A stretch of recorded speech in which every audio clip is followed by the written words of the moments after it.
Okay.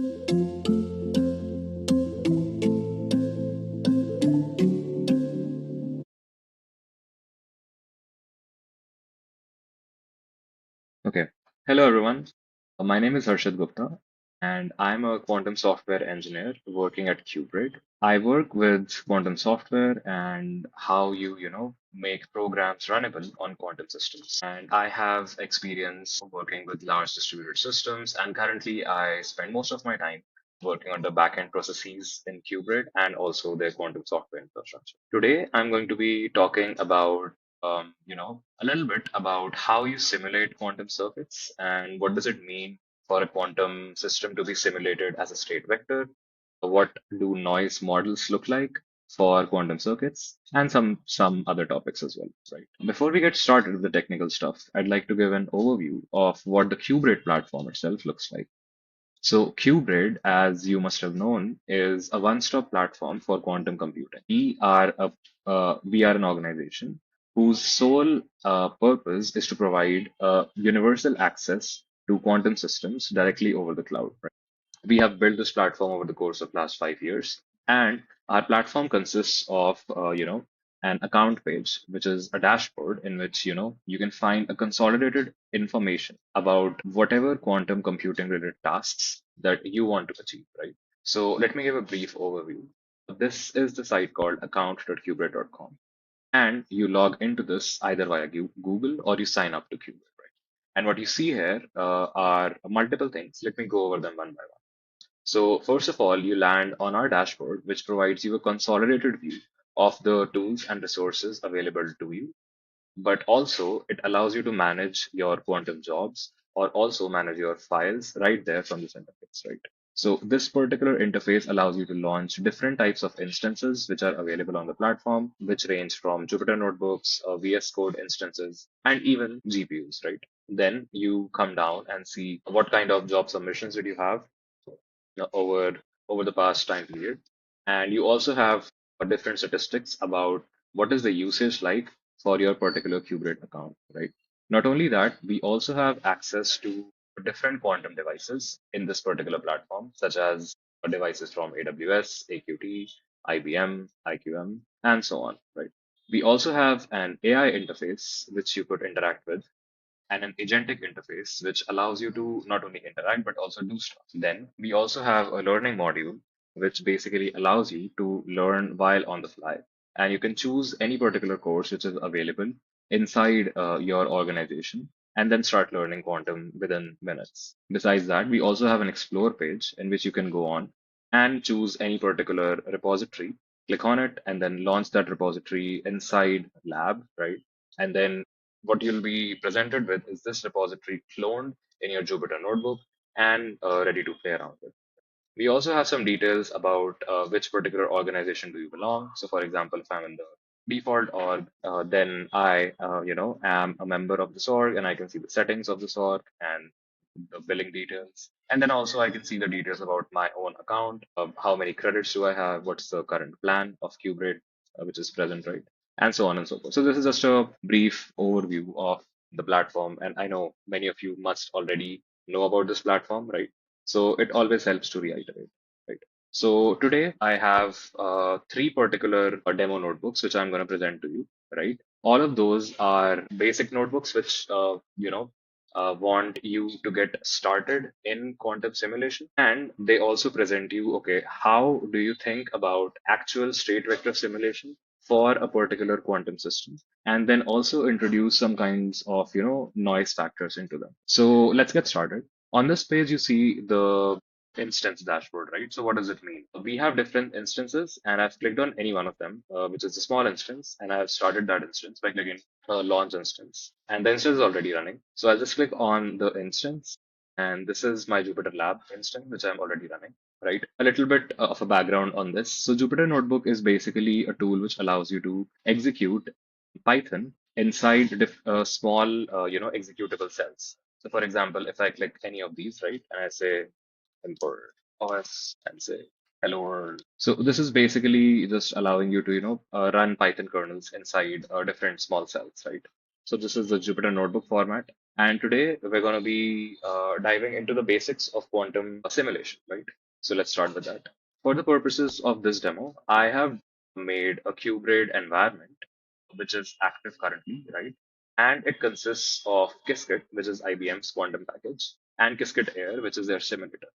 So these two packages are pre-installed in this environment, and I can also show you what packages are installed in this. Right? So this environment is going to be used for this particular demo, and how we activate our environment is by clicking on Add Kernel, since it's already added, so I'm not adding it again. And once it is added, you choose that kernel inside this dropdown, right? And then once that's done, you basically start this. So let's get started with the basics of quantum simulators. What do you mean by state vector and what do you mean by short-based? So whenever you think about quantum circuits, right, the result of a quantum circuit is always probabilistic. And you can never basically see what a particular quantum system's state is until you measure it, right? So there are a lot of ways you can represent a quantum system theoretically, one of which is the state vector notation, right? So the state vector of a quantum system is called psi, which is the general notation of how we refer to it, right? And psi consists of basically all of the information of a quantum system encoded into bras and kets, right? So this is like a very standard representation of a particular quantum system. And by state vector simulation, we mean is that we try to exactly simulate a quantum system with its operators and with its unitary operators, which are applied to its initial state. And finally, we get a resultant state, which which we represent exactly in our classical system. That is the first way. The second way is to have short-based simulation. So this is more, in line with the actual simulation which happens for any quantum systems, where measurements are actually sampled repeatedly to estimate probabilities from from the frequencies of different binary values, right? So, for example, if you have a quantum system which is in an equal superposition of 0 and 1, then you can either have a state vector which has 1 over square root of 0 ket plus 1 over square root of 1 ket, which is the actual state vector of the system. Or you can simulate this using the short-based simulator, where you prepare a state, you run a particular measurement on it. If you receive 1, that's recorded as a 1 measurement. If you record 0, that's recorded as a 0 measurement. And you do that for, some number of shots. And through that, you basically get the probability of a particular state. So this is the difference between state vector and short-based simulation. All right. So we can also go through this documentation. For any state which is psi, we have, a superposition of AX psi of AXX, right? Where X is the basis vector of this X vector space. And then AX is the probability amplitude of this particular state vector, right? And what the beauty of state vector simulation is that it will give you the direct access to the amplitudes AX, right? While short-based simulation will only give you the probabilities of this particular basis state, that is Px is equal to modulus of Ax squared. So this is some background about state vector and short-based simulation. And in this experiment, we will start with a very small circuit, which is the Bell state circuit, right? And we will construct it and then finally inspect it. So we will try to compute first the exact probabilities from the state vector simulator, and then we estimate the exact same probabilities from the short-based simulator. And then we will see, okay, how do they differ and when do they converge? Okay. So these are some prerequisites that you need to understand. We need to understand, okay, what are single qubit gates? What does a C naught look like? What are measurement postulates in quantum computing and basic probability theory, right? The Qiskit version that we're going to be using is Qiskit 2.3.0 in the simulation. And we're using Qiskit Air Simulator for simulating the circuit. I can also add the version for Qiskit Air. Yeah, so we're using 0.17.2 for Qiskit Air and 2.3.0 for Qiskit, right? So we'll get started and we will prepare the simplest Bell state, which is the 0, 0 plus 1, 1 state, the equal superposition state. And ideally, this state should produce equal probabilities for 0 and for 0, 0 and 1, 1 in the computational basis, right? So let's do that. So what we're doing is we're building the Bell state circuit using the quantum circuit class of Qiskit. We're applying the Hadamard gate on qubit 0, CX gate on between 0 and 1. Then we add a barrier which says, okay, the qubits are now entangled, and then we measure them, right? So this is what the circuit looks like. And to extract the exact probabilities from a state vector simulator, what we need to understand are two things. One is what kind of a backend are we using to simulate that particular state, right? And the second thing is which particular circuit is being run on that backend, right? Because backends have different kinds of, basis sets or topologies, right? But in this case, we don't have to worry about it because we're only talking about the exact state vector simulation, right? So the first thing is the backend. So the first is the backend of execution, backend for execution. And this is the state vector backend. And this state vector backend can be extracted from the air simulator, right? So what exactly is the air simulator? So the air simulator is nothing but a class which is imported from Qiskit, right? And this has the method state vector. So this will instantiate a state vector backend for our circuit, right? So what we're trying to do is that first we are removing the final measurements from our circuit because we are trying to just extract the state vector and we do not want the measurements to collapse the state vector into either 0 or 1, right? So what we do is we remove the final measurements and then we save the state vector. Then we transpile the state vector circuit for the state vector backend. What do we mean by transpilation? Transpilation is basically changing the state of the circuit or the gates which are present in the circuit into basis gates of the particular target backend, right? So the transpiled circuit is then finally run on the state vector backend, and then we get the result inside a state vector. So let's run this and then we'll find out what we're having here. So we're running this exact probabilities from state vector function with the Bell circuit that we passed in. So let's do that. So you can see that the exact state vector is nothing but the probabilities of the 0, 0, which is at the 0th index, right? And 1, 1 state, which is at the third index, right? Because the binary of 3 is 1, 1. So that is why you expect this probability amplitude. Now note that this is the 1 over square root of 2 amplitude which was present here for 0, 0, and similarly for 1, 1. So that is why you see this weird thing 0.707. This is actually the value 1 divided by square root of 2, right? So that's why you see this. Now the exact probabilities of this state vector are then computed from the exact probs variable which we computed actually from the state vector, which we extracted inside the function, right? Let's go back to the function and see how we did that. First, found out the probabilities by going into a particular basis index. So for example, if it is 0, then it's going to be 0, right? Then the amplitude for that particular index is present at the 0 itself.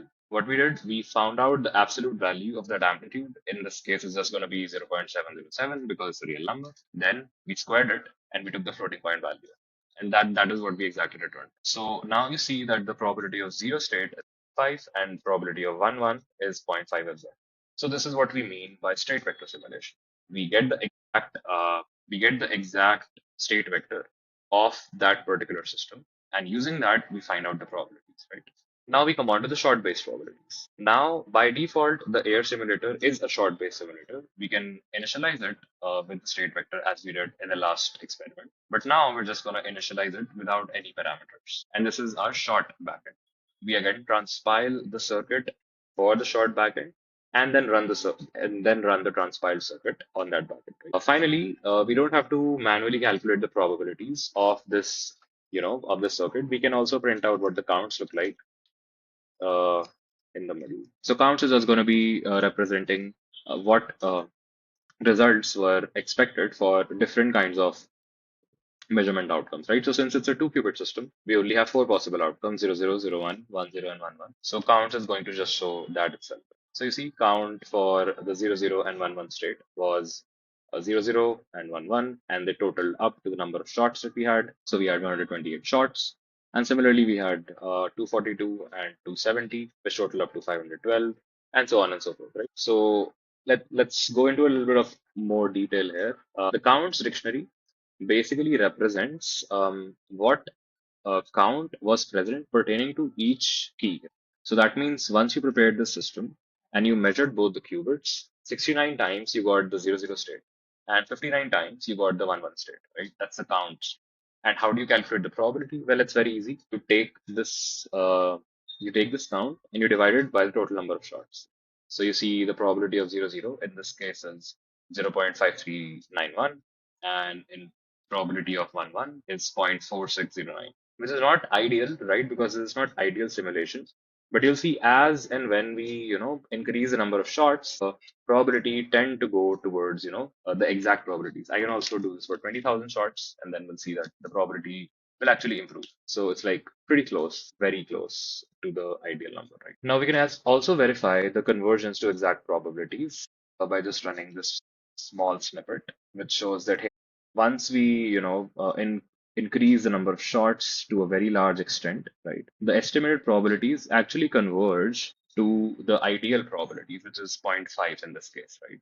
And you can see that as and when we increase the number of shots, the error in the difference between the probabilities decreases, right?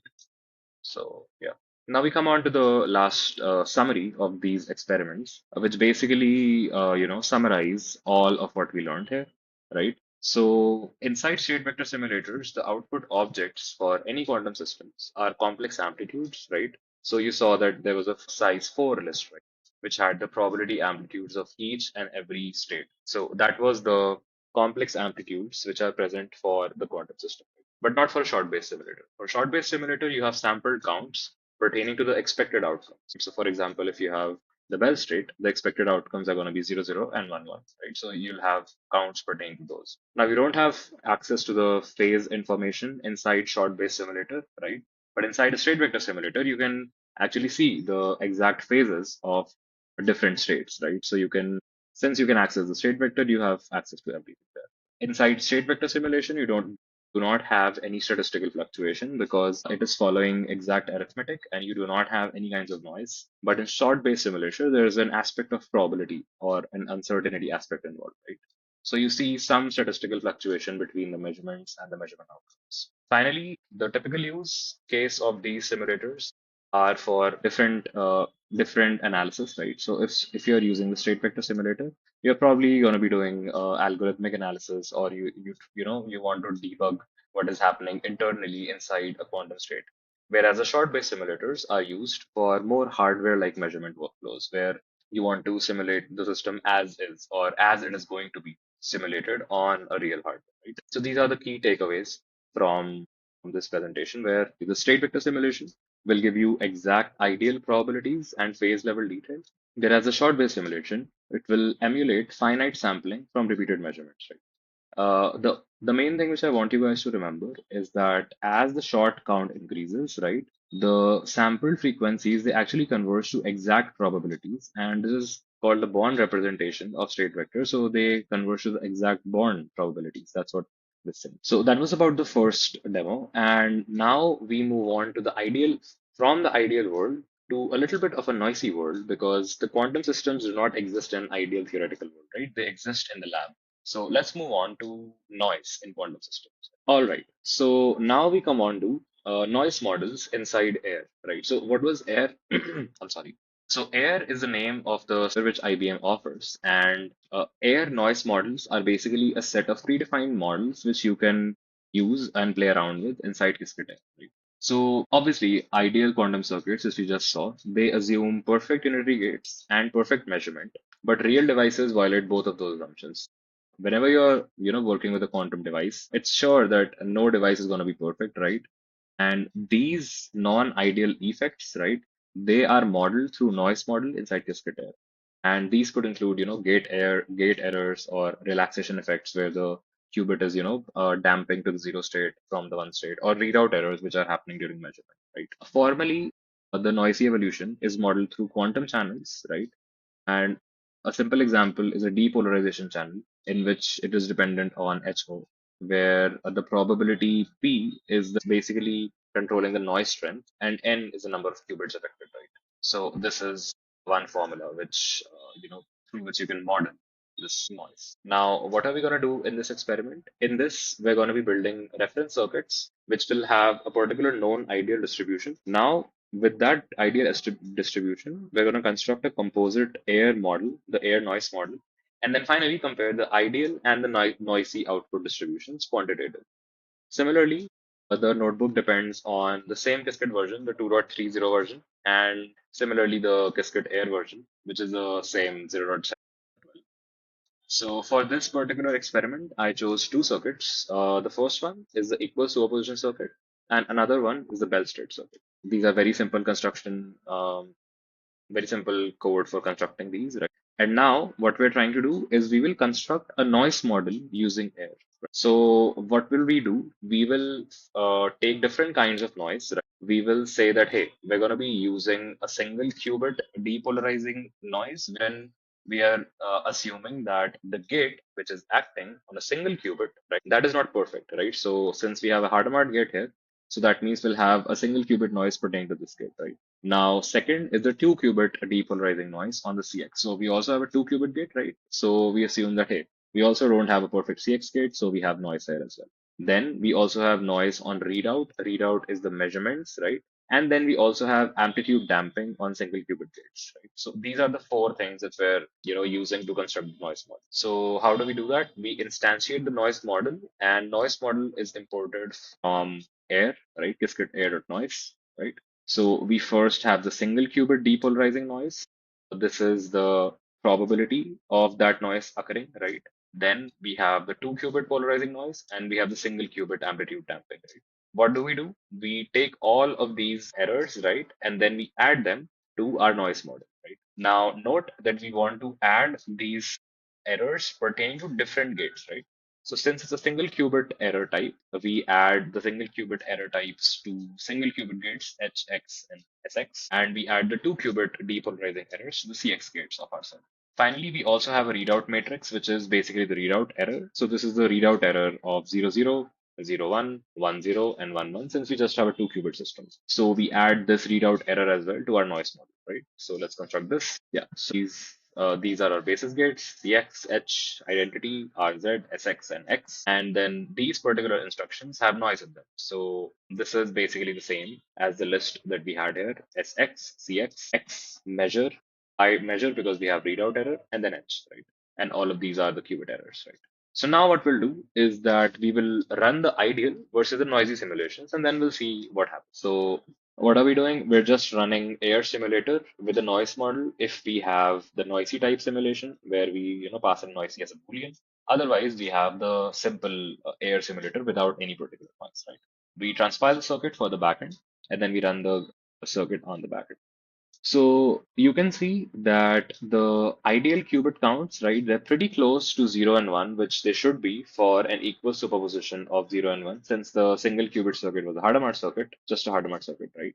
But inside the noisy circuits, we have very, different probability distribution, which is, swaying around 117 counts each way. Now, similarly for the Bell circuits, in the ideal case, we do not have any, leaky states. We have 1, 0 and 1, 0, 1 in the noisy sessions. But in the noisy counts, we have different counts pertaining to these, erroneous states as well, 1, 0 and 0. So this is the effect of noise on, our circuits. And now we will see the visual comparison of distributions. So if you see, we have the single qubit output distribution on the left and the Bell state measurement on the right. So inside the single qubit output distribution, ideal was very similar to each other. 0 and 1 had a very similar distribution, but the noisy levels, right, they differed a lot, right? And similarly is the case for Bell state. In the Bell state, ideal scenario, we do not have any leaky states. We don't have 0, 1, 1, 0, right? But in the noisy state, we have 0, 0, 1, 0, 1, 1, and 0, 1. All of those states inside this particular. We can also see that if we, increase the, let's say, the error rates here, right, the probability, the outputs will change drastically.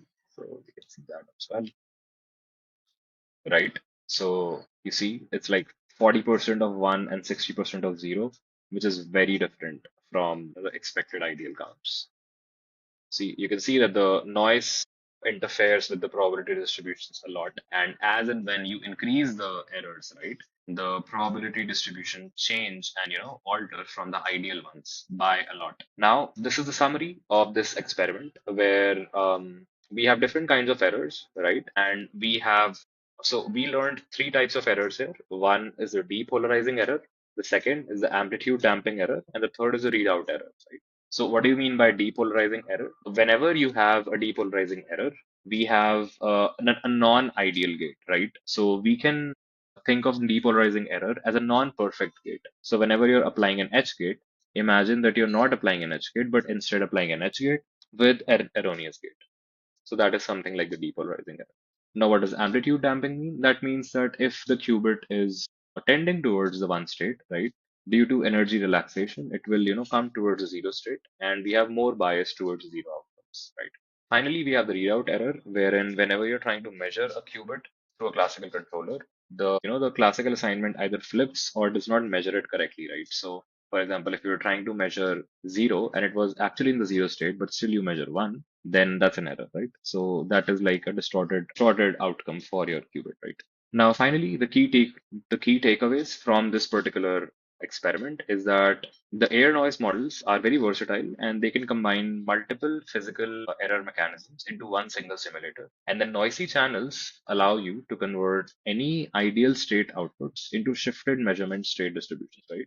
And then you can model actual noisy scenarios using these noisy channels, right? And the most important thing is that noise aware simulation is very important before you're trying to interpret algorithm performance, right? Because if you're trying to interpret algorithm performance for an ideal case, that's never going to happen for a quantum algorithm, since all quantum systems have some kinds of error inside them, right? So this was about our second experiment, right? What does noise look like, right? And finally, we will see how do we quantify noise impact on simple Bell states, right? And this will allow you to extrapolate to different, larger experiments whenever you start doing them. Okay, moving on to quantifying noise impacts on Bell states, right?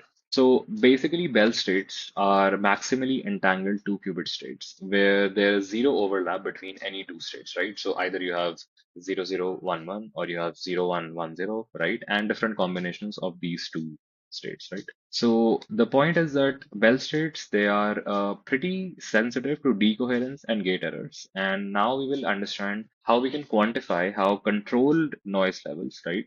Control is very important, degrade Bell state quality, right? So we will be using two metrics here. One is the state fidelity, right? So state fidelity with respect to phi plus is going to be f equal to the product with the psi noise with the rho noisy, which is the noisy output state, right?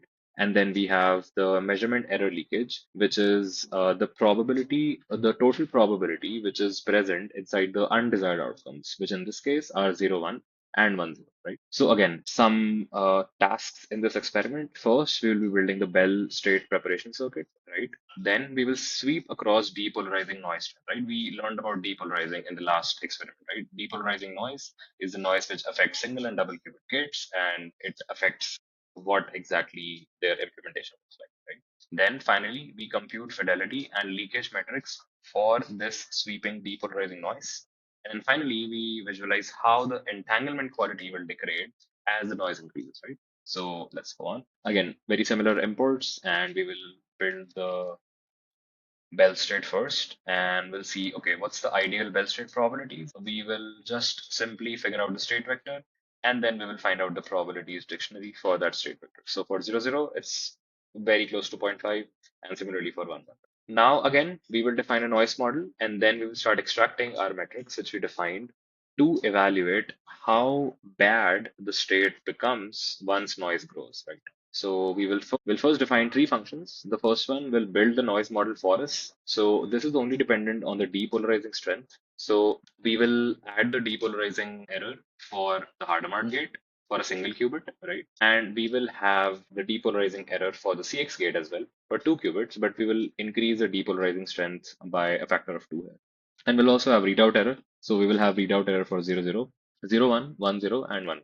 This is going to be our noise model. Then we will also construct a noisy density matrix. So density matrix is just a representation of a particular quantum system, right? And we are going to be using the density matrix simulator inside AIR, and we will also use this density matrix data to compute the fidelity of the circuit, right? And finally, we will compute the leakage probability. This is very easy. So leakage probability is just the total probability of undesired outcomes, which in this case is 0, 1 and 1, 0.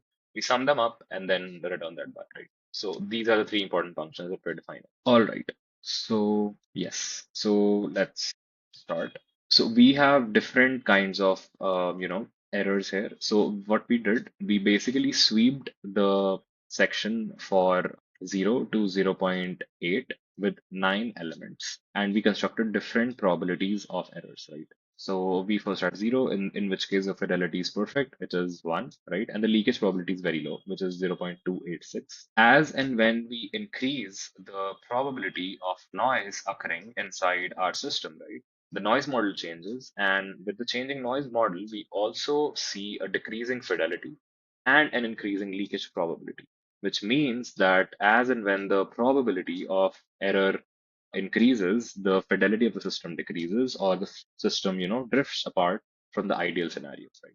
We can also visualize this degradation with a simple graph which we made, wherein we see that as the depolarizing strength increases, the fidelity, or how good a state is prepared, right? That fidelity decreases, and the undesired outcome probability with increasing noise increases, right?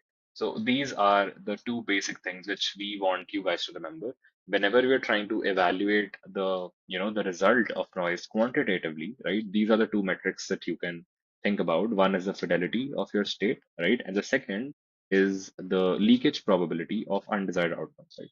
Again, key takeaways here is that measurement space leakage is complementing fidelity as an experimentally accessible, a use case wherein, you should expect measurement space leakage to increase as fidelity decreases, right?